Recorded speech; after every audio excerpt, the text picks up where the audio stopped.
Okay, we're going to talk about order of datum precedence right now.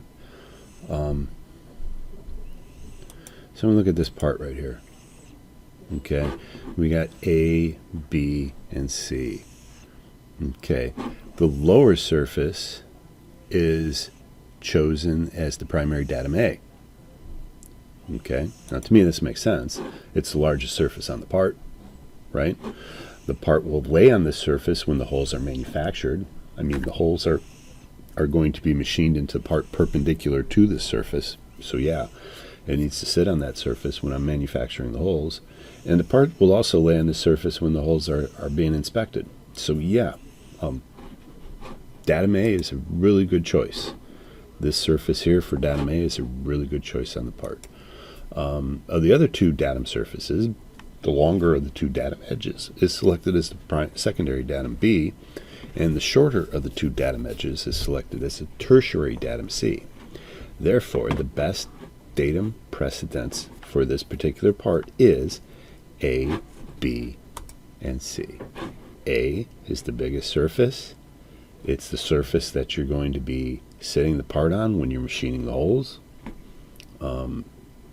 Datum B is the second largest surface, and then datum C is the third largest surface. So in this case, A, B, and C is an excellent selection. Now, material boundary modifiers for datum features of size.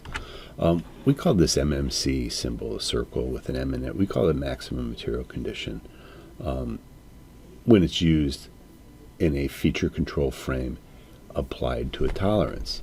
But when this MMC symbol is used in a datum reference, it means maximum material boundary.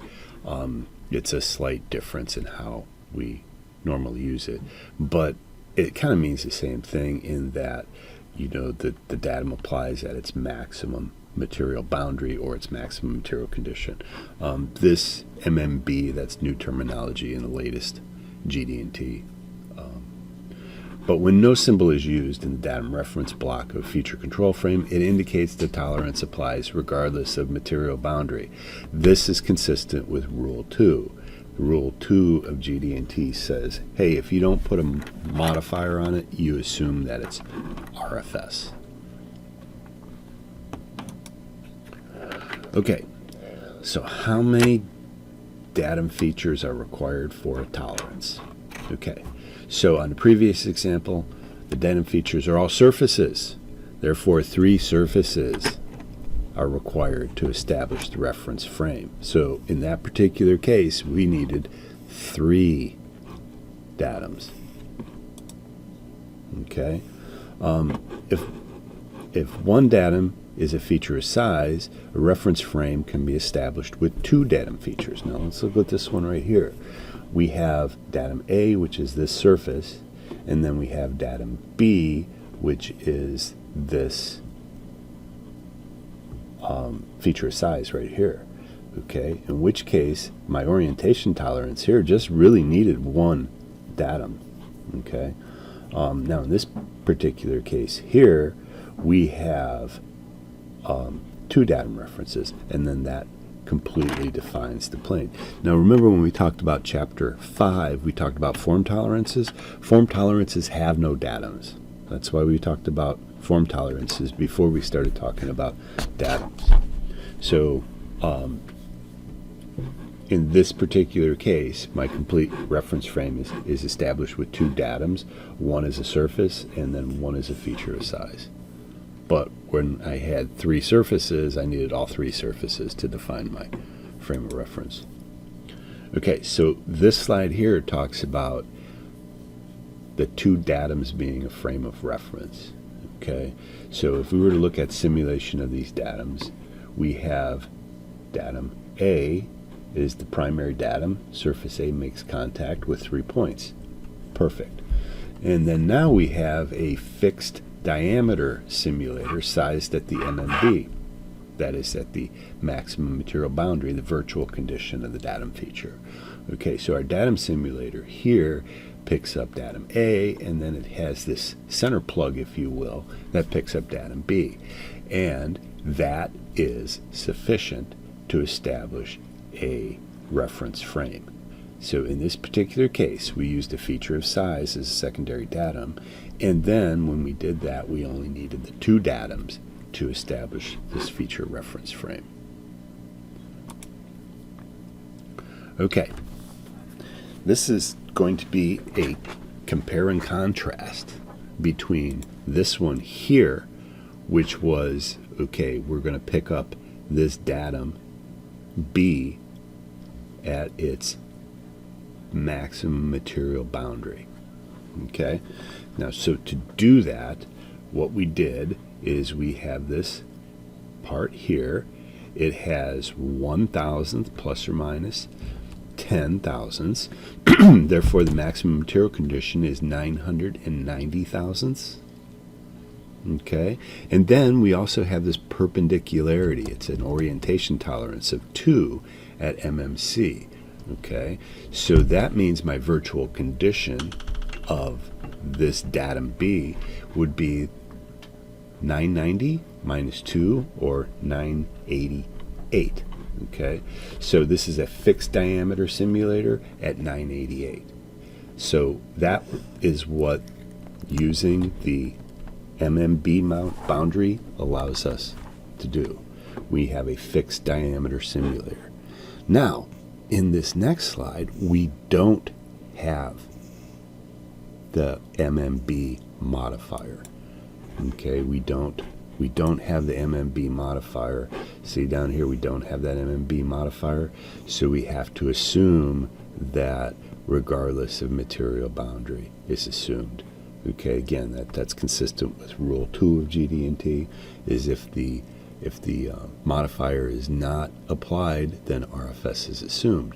But now, instead of having a fixed diameter, I need to put an expander plug in there that fits this hole and touches that diameter here, regardless of what the feature size is.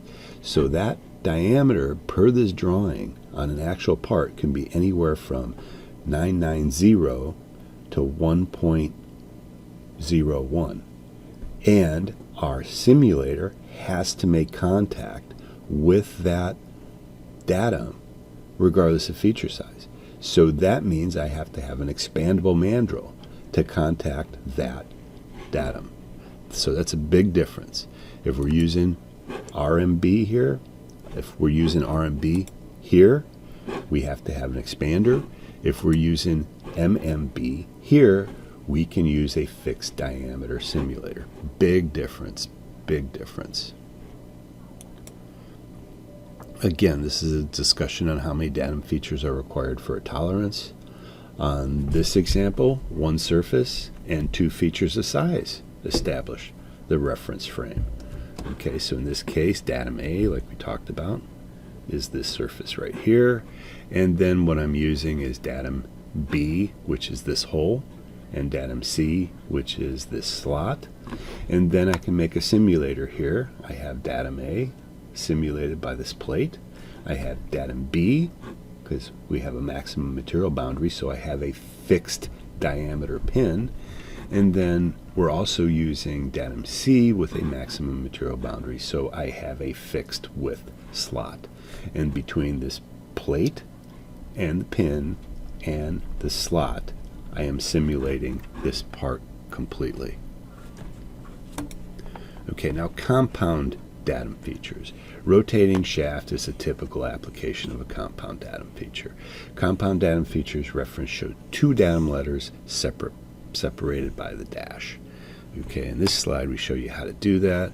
In this case, we got two features of size, A and B, and then we have these runout tolerances by dimension 2, the datum established by these two individual datums.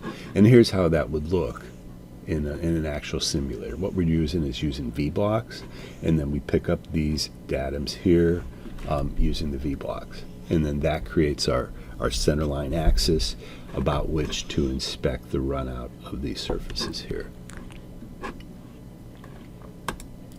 Okay, it is specifically incorrect to apply a datum symbol to a center line Datums need to be applied to features, not theoretical items. They need to be applied to features, things that you could touch on the part. Centerline, well, you can't really touch a centerline.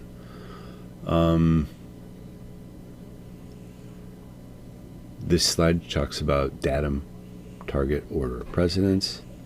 This slide talks about step surfaces. Okay, in this particular case, I have datum A, but it's on two different surfaces, in which case I have three target points, A1, A2, and A3.